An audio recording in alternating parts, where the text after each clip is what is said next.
Welcome to the latest edition of the Concilio Better Places podcast. In this episode, Managing Director Nick Dines is joined by Michelle Sacks, Chief Executive of Huntingdonshire District Council, and Charlotte Horobin, CEO of the Cambridge Chambers of Commerce. They discuss the critical role that areas beyond Cambridge play in powering the regional and national economy, from the strength of Peterborough and the market town to the global significance of sectors like agritech, logistics and defence. The conversation explores how places like Huntingdonshire are not just supporting Cambridge's growth, but helping to shape a more balanced and resilient economic future for the whole of the UK. They also touch on planning reform, education, skills, and how to ensure growth delivers real community benefits. We do hope you enjoy this insightful episode. Welcome to the latest edition of the Concilio Better Places podcast, where I'm delighted to be joined by Michelle Sacks and Charlotte Horobin this afternoon. Thank you both for joining us. Hello. Hi, Nick. Good afternoon. Brilliant. Thank you. And I think it's for a start, if you could both just kind of introduce yourself and which organisations you are representing today. Charlotte, yourself? Yeah, good afternoon. Charlotte Horobin. I'm the Chief Executive Officer of the Cambridgeshire Chamber of Commerce, but like lots of people in these kinds of roles, I tend to wear lots of other hats as well because of the amazing initiatives I find myself getting involved in. Brilliant. And Michelle? Good afternoon, everyone. I'm Michelle Sacks, and I'm Chief Executive at Huntingdonshire District Council. Again, that's my job, but what that encompasses is a whole range of different things. As such as Charlotte said, there's so many exciting opportunities and different projects in the mix that we're in a great position to be able to facilitate and support and bring forward through that collaboration, different opportunities to come in on our patch. And the theme very much for this conversation is to show what is outside of Cambridge. Because when people talk about Cambridgeshire, there is an automatic, it's natural because of the strength of the brand, if you like, of the university and everything that comes off of that, to talk about a broader Cambridgeshire. But Cambridge does have a significant role in the UK economy, doesn't it, Charlotte? And it's a lot does flow from that. So it's probably best just to kind of give your perspective on how important Cambridge is before we move out to the wider county. Yeah, I think you're absolutely right. It would be an own goal to turn away from what is an absolutely world-beating, world-leading city, Cambridge, the fastest growing city consistently across the country, but really important to recognise the net growth it then also provides for the wider UK. So I think that's an important message, that we realise that Cambridge isn't just good at science and technology, it's the number one for science and technology by density globally. And we should really champion that, because that positive flow then of investment that benefits the wider UK economy, Cambridge is so important. But as you quite rightly point to, when you add up the wider region, oh my goodness, that becomes so diverse and so magnificent. And no doubt Michelle will love to unpack some of the great regional capability that we've got.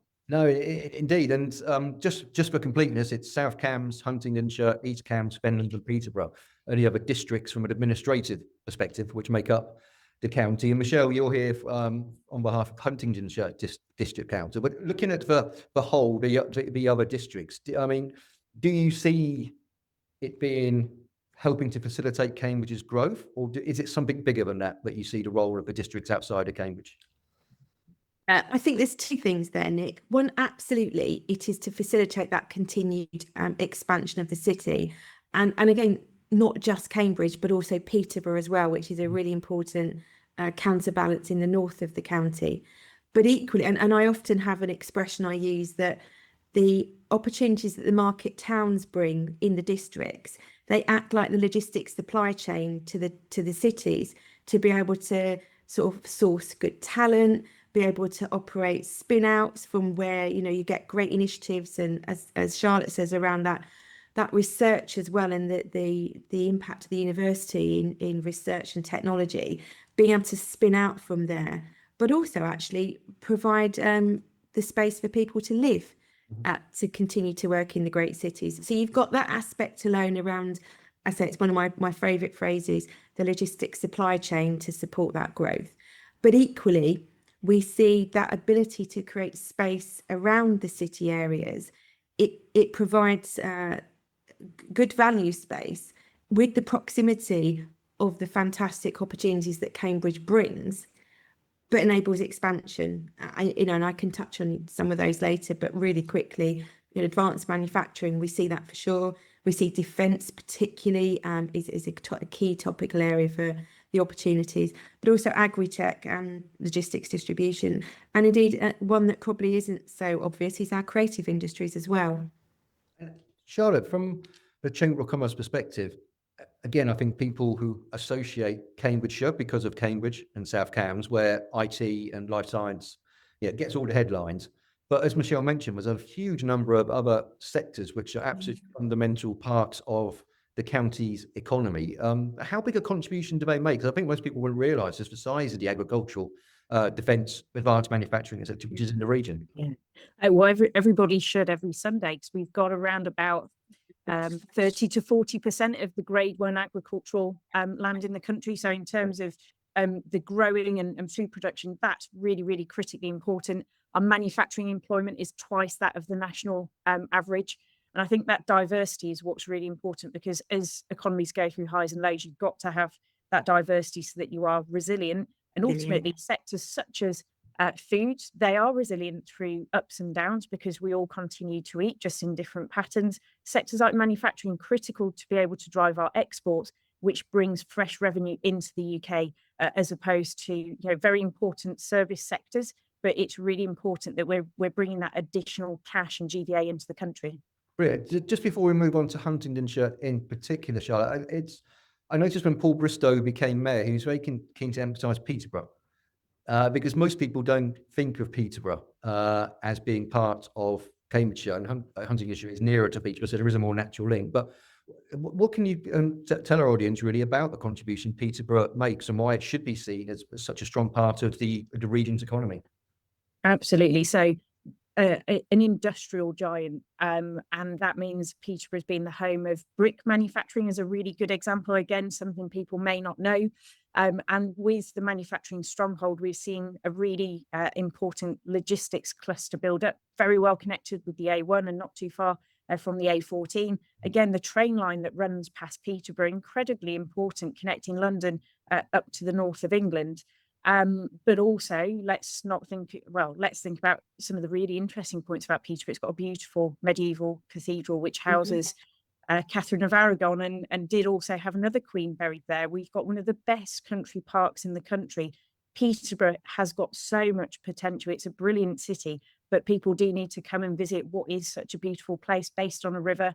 And there's some really green shoots for the future. Hence, Mayor Paul Bristow is so excited about that opportunity that he knows better than most, as we look to regenerate the city with a new station quarter to make sure that we've got the sports facilities for a healthy workforce, healthy community, and then hopefully a healthy economy off the back of that.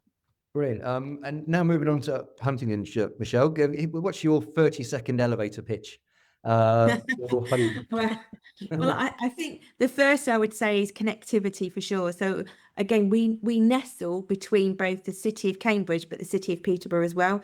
So actually, in terms of where we're able to be that logistics supply chain and also draw talent and skills. So definitely our connectivity, A1, A14, at £1.5 billion worth of investment into the A14, and that's made a huge difference. The East Coast mainline connectivity, but also now with East West Rail, that's really important at the bottom of the district and linking Cambridge, and us being a really key part of the new Oxcam cluster.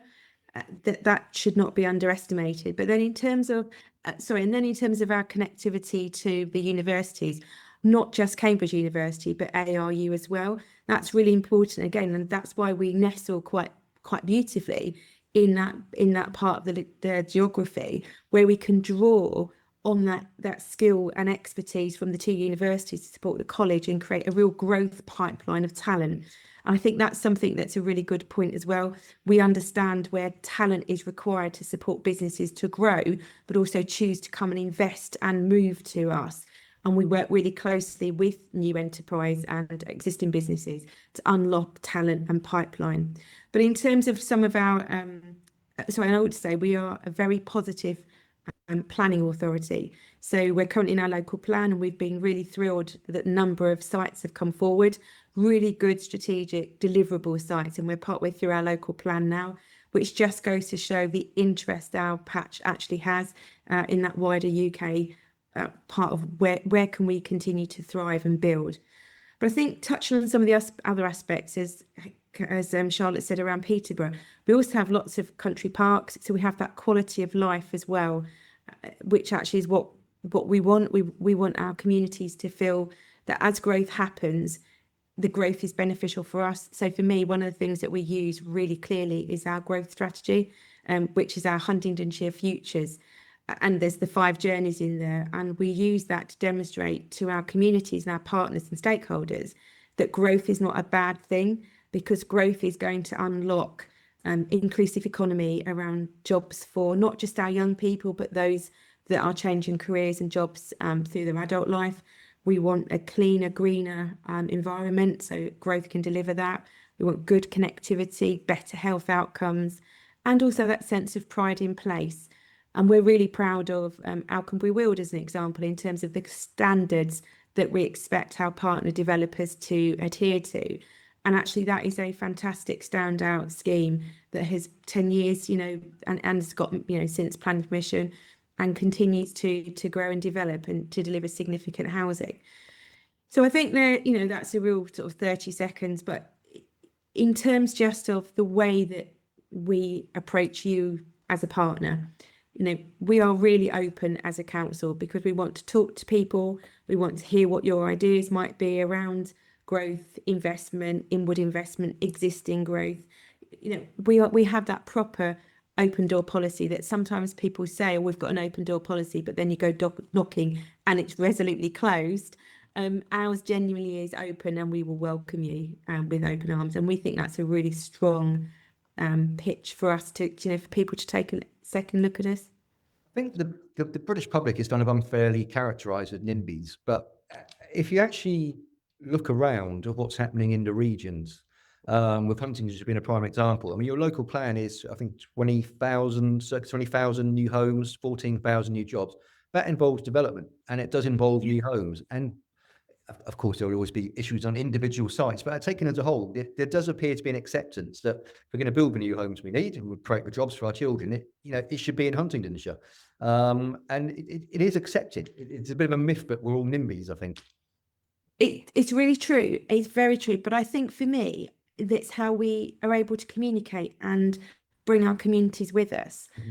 And I think, when we were at UK Reef this year, Charlotte, it was really clear, wasn't it, from our pavilion with the combined authority, where we were all being hosted in there, that there's a strong ethos around, we don't want our communities to feel stuff is done to them, and we want them to be part of that evolution. And what was really great to hear from several speakers is that actually it's not a standalone, there's not a single point in time when you consult with your public around what significant development can look like. And I think Rebecca Britton from Urban and Civic was really good at identifying this, and indeed Beth Dugdale as well, in terms of that engagement and communication with your communities should be an evolution, because when you start your consultation, there is nothing in the ground. But actually, for large developments that are phased, each year there are a number of houses built and the community is developing and emerging, and therefore you need to maintain that good communication. And you need to be transparent, because actually if you don't show that through growth you can get jobs, and as parents and carers, we will be thinking about where are our children going to work, particularly in the current economic climate as well. And where will they continue to study if they should wish to, or where will they get their apprenticeship? And it's really important that we demonstrate that through the growth that we are seeking to unlock that potential, so there are real tangible benefits that our communities can say, yeah, do you know what, that development gave a job for Bob, or it gave, or little Johnny here was able to get an apprenticeship, or, my sister was made redundant after 20 years in retail, but now she's been able to retrain and she works here. Those are really tangible benefits that strip away some of the negativity around growth and highlight actually the benefits, real tangible benefits to communities. And Charlotte, obviously all the districts within your area are special. and all are equally brilliant. But if you were to say from a business perspective, what makes Huntingdonshire attractive for location in terms of starting up a business or spin-offs from the university looking for bigger space, so I know come into the district, what would you say are Huntingdonshire's kind of unique selling points? Well, I think that's where I'm really keen. We talk about always Cambridge and Peterborough, not all the two cities combined, making an absolutely amazing duo.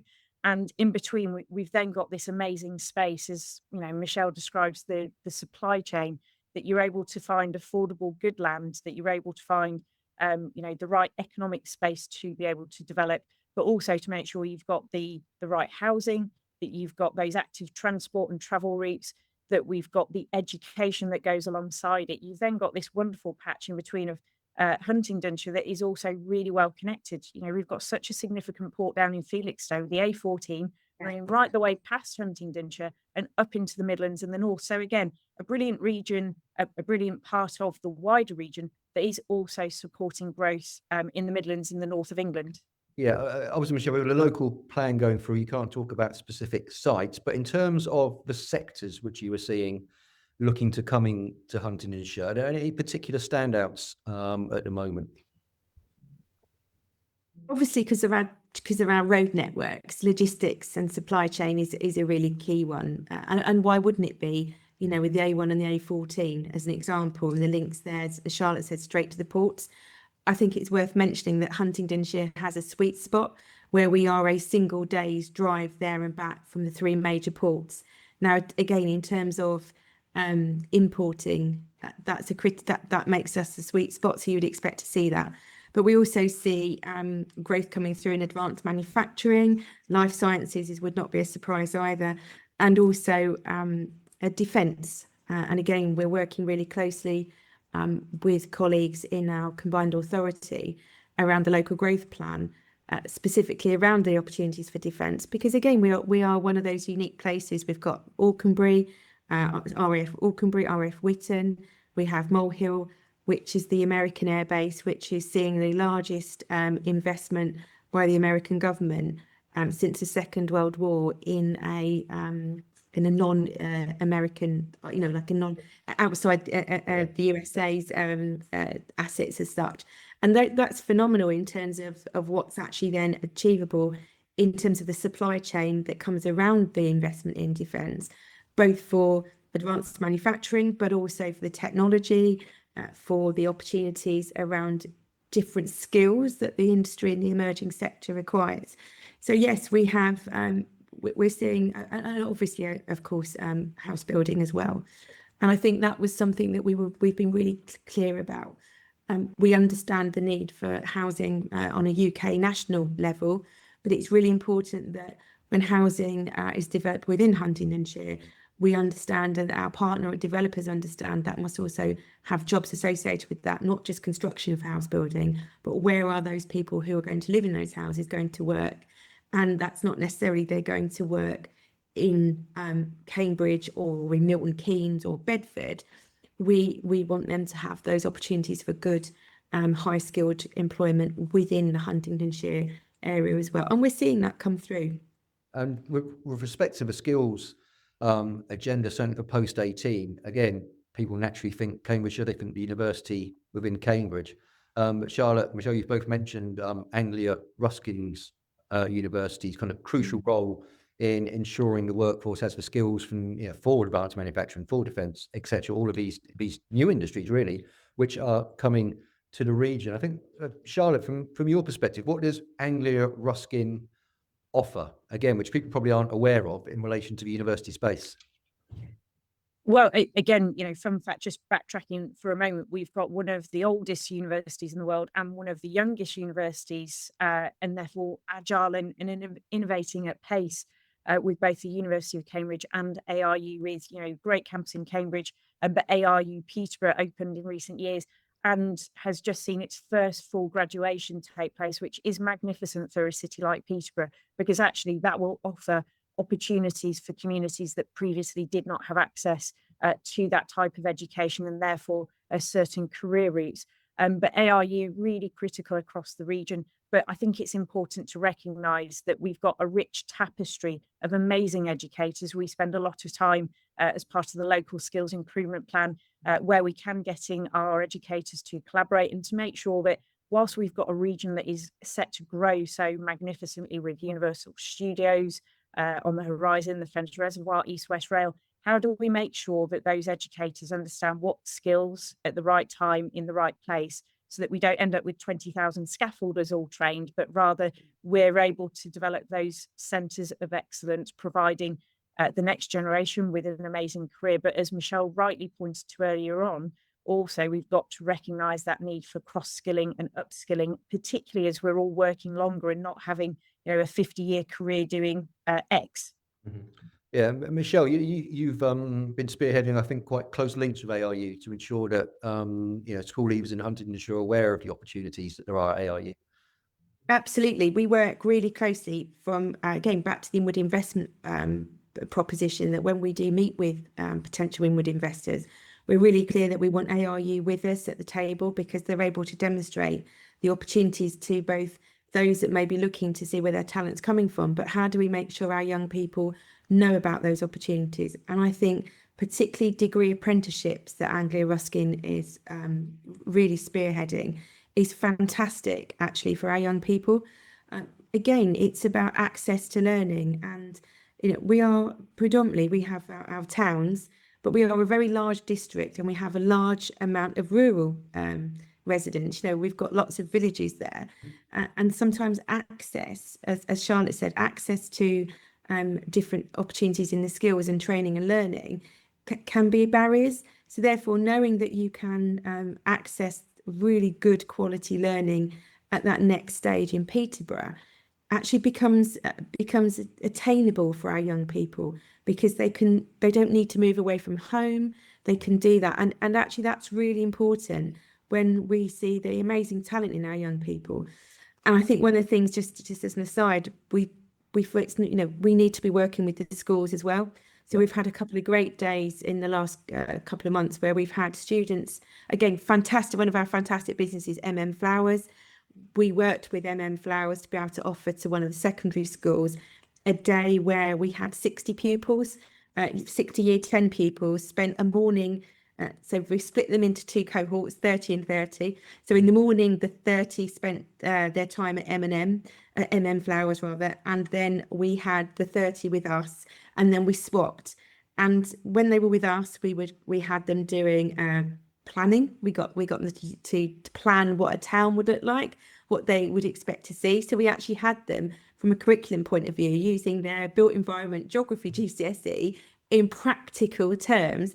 And actually to see those young people excited about what is a planning career, when we know that we've got a real shortage of planning personnel coming through the system, and also the ability to see what being in a business such as Flowers, which is one of the really high performing businesses in the UK. And again, if you buy your flowers from M&S, you will most certainly have had flowers that were packed and put into their bouquets in Huntingdonshire, up at Alconbury, so anywhere where you may be in the country. So again, it's really important that we're able to showcase those opportunities to our young people.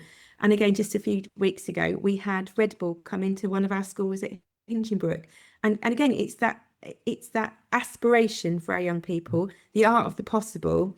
In terms of, and I should have said that's Red Bull, obviously motor. They're not the motor not side. The going into schools. Not necessarily the drink side, but the sponsorship of the Red Bull motor industry team. Again, being able to work, using our power to convene as a council, and working with businesses to say, come and show our young people, because that's where we can get that growth of talent, retain our young people, excite and enthuse them.